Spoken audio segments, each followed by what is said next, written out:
Hey everyone, Bond here from Dr. Pennsylvania. Today's tragic tale comes from the Harrisburg Telegraph, December 31st, 1919. The title is Doctor Flies to Ill Family Over Lone Isle. Now the Lone Isle they speak of is actually 3 Mile Island, which I thought we already did an episode on, but we haven't, so expect that to be coming in the future. For those of you real quick that don't know what 3 Mile Island was, it was a nuclear incident in Dauphin County, right outside Harrisburg, in 1979. The nuclear event was rated a 5 out of 7 on the International Nuclear Event Scale, 1 being like a whoopsie-daisy, 7 being like a Chernobyl or Fukushima. The incident was the result of mechanical failure plus human error and led to a lot of reforms in nuclear safety. But that's for another episode. Doctor flies to ill family on Lone Isle. Father risks life in crossing ice to summon aid to his children. 1 dead, 3 sick. Baby dies from lack of medical aid. Army flyer pilots plane.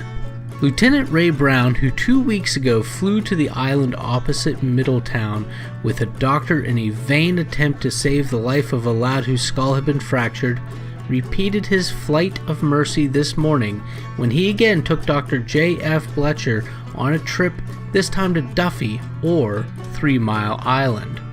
The trip was made to the family of John Foffmiller.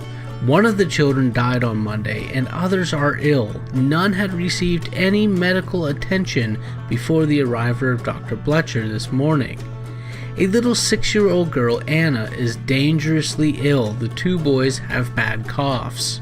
Yesterday, the body of Verna Poffmiller, the 10-month-old daughter, was taken to Middletown by Undertaker H.S. Roth. Mr. Roth said today that the trip was extremely hazardous and that he would not try to make it again.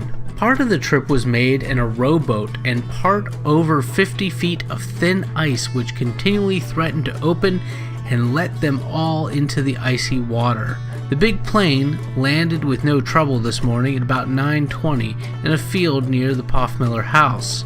Dr. Bletcher thought it advisable to move any of the patients, and accordingly, the mother will not be able to attend the funeral of the daughter, which is to take place at Royalton tomorrow. The Reverend O.M. Craybill, pastor of the Church of God Middletown, will conduct the services at the home of the child's grandparents, Mr. and Mrs. Augustus Conrad of Royalton.